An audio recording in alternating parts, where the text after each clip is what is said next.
Alrighty, yo, what is going on, everybody? It's your boy, Mr. DDG94, back with another reaction video. Today, we finna react to what happened to Zoog Disney. I ain't heard of this in a minute. Zoog. I ain't heard of Zoog Disney in a minute, dog. Without further ado, let's get right into it.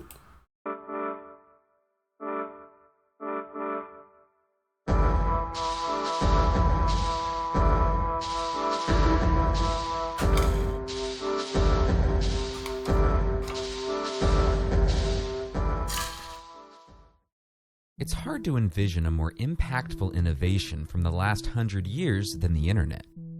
With its roots dating back to the 1960s, the modern World Wide Web took hold in 1995 as our society began a symbiotic relationship with the internet that would result in constant interaction and evolution.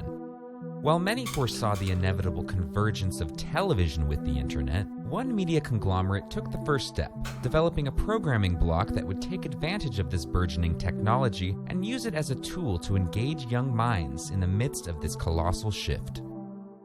As the cable television industry boomed in the late 70s and early 80s, the Walt Disney Company was carefully watching, plotting out the right opportunity to launch their own network. In 1983, they did just that, investing $30 million into a premium channel that offered subscribers a family-based alternative to the likes of HBO, Cinemax, and Showtime. Upon its debut, the Disney Channel was heavily aligned with the corporation's motion picture branch, airing its classic cartoons as well as original documentary-style programs like Epcot Magazine and Disney Family Album. The network also became home to the many series that Disney's TV production wing, Buena Vista Television, had produced for other networks, as DuckTales and Chip 'n Dale Rescue Rangers rounded out the schedule. By 1995, the channel had extended its reach to over 15 million households, and the company had achieved the synergy it desired, as viewers knew exactly the kinds of content to expect. Its schedule consisted mostly of shows related to existing Disney franchises, with the rest of the programming tailored to appeal to the entire family unit, including parents. However, the company's ultimate goal was to transition their network from premium to basic cable packages. Competition for young viewers was stiff from Nickelodeon and Cartoon Network, and Disney knew that if it wanted to win over this demographic, it was necessary to establish a unique identity beyond Walt Disney and the universe he created. It was never gonna happen, bro. Nickelodeon and Cartoon Network had Disney Channel beat. Anybody that says Disney Channel was the best, the best cartoon channel out of the three, you a fucking lie. In 1997, the Disney Channel began the process of a complete overhaul, notably dropping the from its title, and by the following year, its schedule had been divided into three main programming blocks.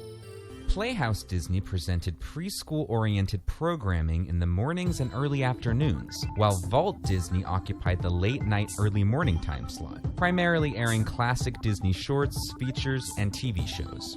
As Nickelodeon and Cartoon Network had become choice viewing for tweens and young teenagers with their respective Snick and Toonami blocks, Disney Channel countered this with Zoog Disney, a programming block which initially began airing Saturday and Sunday evenings from 5 p.m. to 7 p.m. Yeah. Disney commissioned Bay Area company Colossal Pictures to create the visuals for Zoog, asking their team to design a cast of androids to host the block. Artist Dave Fremont designed the Zoogs, who were hand-drawn, computer-animated characters intended to serve as digital ambassadors to the young viewers, with each one representing a different aspect of the online experience. The idea was that the Zoogs lived in the quote-unquote Zether, the fictional electric universe that exists between television and the internet, and Fremont says he tried to incorporate recognizable technological elements into the character designs, such as video game paddles and various computer accessories. The block made the internet an integral part of its branding, as viewers were frequently encouraged to visit ZoogDisney.com to vote in polls, play games related to the programming, and submit feedback about the shows being aired. Yeah, I remember this. They used to. I think they had a Zoog promotion one year with Raven Simone, where you could ask her any question and they would. It was an automated response, but they would Oh man, nah. I think it was like with Raven Simone, and she would like read questions from the internet, and I think it was pre-recorded though. I don't know if it was live. I don't think it was live. I think it was pre-recorded. But anyway.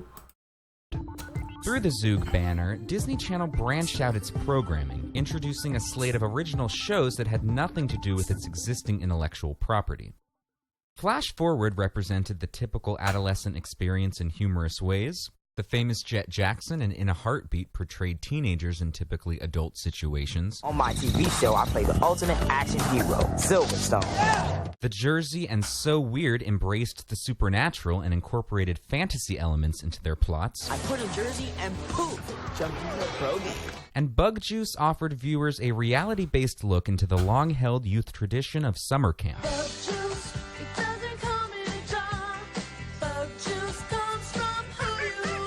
The aforementioned series constituted a genre-diverse landscape for the network, and were essentially indistinguishable from the kinds of series Nickelodeon was offering. Disney, the first network for kids and families. In addition to their scripted shows, Zoog embraced popular music, playing teen-oriented videos between breaks and occasionally airing concert specials as a way of promoting Radio Disney, the company's terrestrial radio division which had launched in 1996. Zoog also ushered in an unprecedented number of original made-for-TV movies, as in 1999, audiences were treated to an unprecedented 8 films. While Nickelodeon had the distinction of being the first kids network, a place where young viewers could go to escape the sometimes banal reality of the world, Zoog Disney took this approach a step further, integrating in viewer-generated content as a way of removing the veil between audience and program. Whether it be getting a high score on an online game, designing emoticons, or discussing Zoog programs in the message board with other users, viewer participation was just as crucial as the shows themselves. Another innovation procured by Zoog would outlast the existence of the block itself, and change the course of children's television entirely, for better or for worse. The year 2000 ushered in several changes for Zoog. One of these changes was the unfortunate revamping of Dave's original Zoog character designs, who became rather generic three-dimensional CGI figures. The other change involved So Weird, the series that many considered to be Disney's answer to the X-Files. So Weird revolved around lead character Fiona Phillips, who traveled the globe in a tour bus with her rock star mom, all the while maintaining a website about the paranormal phenomena she encountered. Mackenzie Phillips, former sitcom actress and daughter of music legend John Phillips of the Mamas and Papas, played singer-songwriter Molly Phillips. Original songs performed by Phillips were frequently featured on screen. As the third season began production in the year 2000, star Cara DeLizia left the series to pursue other opportunities and was replaced by Alex Johnson, who was brought in to portray friend of the family Annie Thalen. Disney had specifically sought out a singer for the role, and Johnson's vocals were featured on numerous songs throughout the last season of the series, many of which were even played during commercial breaks as music videos. Disney didn't see Johnson as simply the lead in another one of their TV series, but as a potential hot commodity, as she even co-wrote a song for the series. Johnson also lent her voice to the theme song of Disney Channel original movie The Other Me, but after So Weird ceased production in 2001, the actress-singer parted ways with the Disney company, going on to star in the Canadian hit teen series Instant Star. By the time of So Weird's cancellation, Disney Channel suspended its airing of popular music videos and concerts. While the channel had no intention of abandoning music-related content, Disney was becoming more savvy in its marketing, deciding to only promote musical acts signed to its sister music labels, or songs that were associated with Disney Channel programming. In other words, the music companies started getting greedy. And they wanted like a little bit more of the pie because it's Disney. They like, oh, y'all a $1 billion company. Y'all the magical castle. Shit. I mean, yeah, we looking for promotion for our artists, but at the same time, we need a little bit more dough. We need a little bit more cheddar out of this. And Disney was probably like, you know what? We can make our own artists. We don't need y'all. Fuck out of here. This particular strategy culminated with the debut of Zoog's next series, Lizzie McGuire, with Disney Channel casting Hilary Duff in the lead role, as well as signing her to Buena Vista Records. After recording a song for the show's soundtrack entitled I Can't Wait, Duff's debut track was released as a single in 2002, midway through the show's second season. Limited to airplay on Radio Disney, the single was a smash hit, becoming the radio network's #1 song and sparking speculation that Disney had violated FCC broadcasting rules in its push to promote the song. The head of programming for Radio Disney vehemently denied this rumor, claiming that the song's success was driven solely by listener requests. In any event, the company had discovered an effective new marketing strategy. By casting singers in the lead roles of their series, Disney could engage in non-stop cross-promotion, as the TV series would serve as promotion for the albums, and any promotion related to the music would inevitably serve as a boost for the TV network. As the early 2000s progressed, Lizzie McGuire, along with Even Stevens, became the tentpoles of the Zoog block, as well as the entire network. As the stars of these aforementioned series were cast in TV movies, animated series, and even given record deals, it seemed that the network as a whole had accomplished what it had set out to do in 1997, becoming a competitive entity in children's television and establishing an identity beyond Mickey Mouse. In just 7 years, Disney Channel had picked up 65 million subscribers, and at its peak, Zoog filled up most of the network's time slot not held by the other two flagship blocks. But the company had no plans of resting on its laurels. In September of 2002, Disney Channel underwent yet another rebranding, scrubbing Zoog Disney from its schedule and scrapping Vault Disney, opting instead to rerun its regular programming in the overnight time slot. The idea of audience participation through the internet had become commonplace in television, as other kids' networks had developed online presences and even broadcast television. It was doing it way better than Disney was. Say what you want, but Nick.com, when Nickelodeon.com went up, it was over. It was over. The first thing you wanted to do as a kid when you got on the internet. Nickelodeon.com. Type that shit in. You on that website all day playing all the games. You looking at all the clips. Bruh, come on, Chief. Be real with yourself. Be real with yourself. And then when Cartoon Network website was fucking goated, bruh. The Ed and the Nettie game. Oh my God, bro. Good times, man. Good times. Stations were using the internet as a way to stay relevant and engage their audiences. A programming block focusing on this concept wasn't a novelty anymore, and it's likely that this is the reason for Zoog's dissolution. Countless programs using the Lizzie McGuire formula followed, including That's So Raven, Hannah Montana, and High School Musical, as the network in general became an outlet to promote brands and the careers of its stars. This strategy was evidently successful as ratings soared, and in 2012, Disney Channel officially topped the Nielsen ratings chart for the first time, ending Nickelodeon's 17-year run as the most-watched network among children 2 to 11. Some may view Zoog as the beginning of the end for Disney Channel, simply a catalyst for the network to abandon its preliminary purpose and distance itself from the legacy of Walt Disney. However, Zoog Disney's overall impact should not be understated.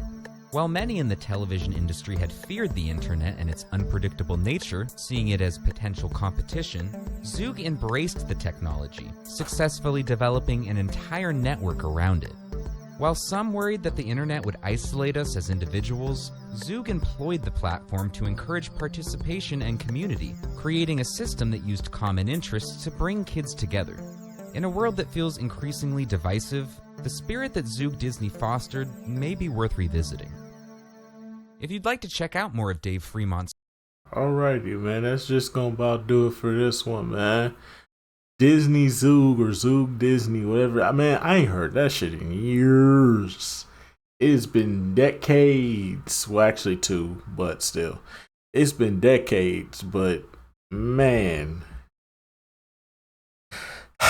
I was not really fucking with Disney Channel, but I was fucking with their movies though. They original movies and the movies that they would play and the classic movies that they, oh my God, bro. Yo, Disney Channel was only lit for the movies, bro. After the movies go off, bro, hit that button right back to Cartoon Network and Nickelodeon, bro. Ain't nobody come here for the Disney shows, bro. We only came here for the movies, bro. That's what Disney Channel was known. In the hood, I think I could speak for everybody in the hood. The Disney Channel was only used for movies and movies only. You would click, you see Disney got a movie on. Oh shit, let me watch this movie. They got this movie on. Let me go on ahead and watch this movie. That's what Nickelodeon was used for. Other than that, I mean not Nickelodeon, but Disney. Other than that, fuck Disney. But anyway, so that's just gonna about do it for this one, man. I will see you all in the next video. Till then, peace out.